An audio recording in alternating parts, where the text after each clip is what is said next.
الله وبركاته. اعزائي المشاهدين، مشاهدينا الكرام، مشاهدينا قناه الحدث الاقليميه لايف، اهلا ومرحبا بكم. النهارده مع جموع اهلنا في مركز ومدينه سالم، خاصه قريه البحيري، وطبعا شايفين كل اهالينا الكرام الفضلاء كلهم بيؤيدوا بالاجماع معالي المستشار ايمن بيه الفقي، وهنسالهم دلوقتي انتوا بتأيدوا مين؟ معالي المستشار ايمن عبد الواحد الفقي رقم 6 رمز المدفع. كلنا معاه في ظهر مع بعض نؤيد بالاجماع مستشار ايمن عبد الواحد الفقي رمز رقم 6. تاني نؤيد ونبايع معالي المستشار ايمن عبد الواحد الفقي رمز 6. تمام، شكرا لكم، سقفه حلوه كده.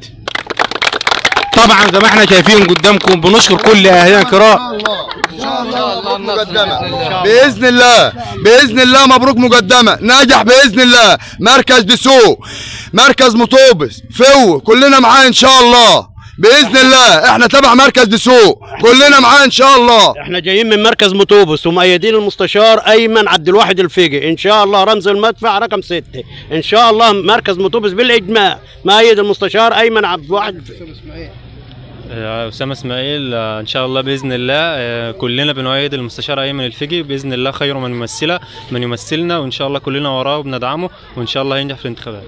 ان شاء الله نمثل المستشار ايمن عبد الواحد الفقي، وان شاء الله بعون الله هيفوز ان شاء الله، واحنا كلنا وراه. مركز مطوبس تبع كفر الشيخ والمحافظه كلها تبع كفر الشيخ نؤيده. والمستشار ايمن عبد الواحد الفقي رمز المدفع رقم 6 باذن الله. ناجح باذن الله المستشار ايمن عبد الواحد الفقي، واحنا وراه بروحنا وبدمنا وكل ما يستحق مننا، لانه خير من يمثلنا في هذا المجلس العظيم. رقم 6 رمز المدفع، واحنا وراه جميع المحافظه، وخير من يمثلنا، هو خير من يمثلنا في مجلس الشيوخ المستشار ايمن عبد الواحد الفقي رقم 6 رمز المدفع، واحنا وراك يا ريس وفي كل مكان. شكرا، وناجح باذن الله. احنا وراك. ما اعرفش. ماشي. هو انا عايز اقول بس كلمتين. عايز اقول احنا ليه ورا المستشار ايمن عبد الواحد الفقي. انا كنت لسه رايح اسالك السؤال ده اصلا. انا عايز اوصل للناس احنا ليه وراه، عشان ده مننا، ده حاسس بوجعنا، ده هو اللي هيقدر يوصل صوتنا، ده عارف احنا عايزين ايه، ده عارف احنا محتاجين نفس ايه. الطبقه اللي احنا فيها، نفس الطبقه، ومن نفسه هو اخونا ومننا، وهو عارف احنا محتاجين ايه وهيقدر يتكلم بصوتنا. يعني احنا مش عايزين واحد بعيد عننا، احنا عايزين واحد مننا، واحد يقدر يتكلم ويقول اللي احنا عايزينه، مش اللي هو عايزه، مش اللي الناس عايزاه، اللي احنا عايزينه. ده مننا ومن وسطنا، وهو اللي عارف احنا عايزين ايه. يعني ان شاء الله بنأيد معالي المستشار ايمن عبد الواحد الفقي رقم 6 رمز المدفع.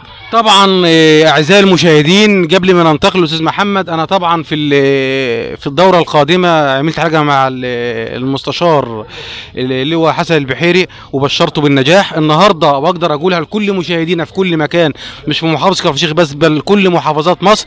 فعلا ببارك للمستشار ايمن عبد الواحد الفقي الان من هذا المكان، وان شاء الله، وافتكروا كلامي كويس، ان شاء الله الف مليون مبروك لمعالي المستشار ايمن عبد الواحد الفقي مقدما ان شاء الله. ان شاء الله. طبعا انا اوصل لاهل كفر الشيخ واهل سيدي سالم واهل المراكز جميعا بان المستشار ايمن الفقي حاسس بالناس وحاسس بوجعهم، عايش في الطبقه بتاعتنا. راجل دايما تحس اللي هو بيمشي في وسط الناس، بيركب مواصلاتنا، بيعيش حياتنا الطبيعيه. يعني لا في كبرياء ولا في غرور ولا، يعني دايما شايفينه متواضع، دايما انسان متواضع مع الناس، بيحل مشاكل الناس، بيقعد بين الناس وبعضها يحل مشاكلهم. هو مش كمحامي بس، ده هو كمحامي وبيفض المنازعات، بيقعد بين الناس، بيضحك في وش الناس، بيقابل الناس. هتخبط عليه الساعه 2 بالليل هتلاقيه، الفجر هتلاقيه، محتاج لك مشكله في اي وقت هتلاقيه، معاك طلب، معاك مظلمه من اي جهه حكوميه هتلاقيها. الانسان ده انسان خساره نسيبه، انسان خساره بجد اللي احنا نسيبه في المجلس الشيوخ وما نقفش وراه. ادعموا اخوكم ايمن الفقي مجلس الشيوخ رمز المدفع رقم 6. وشكرا. شكرا لحضرتك.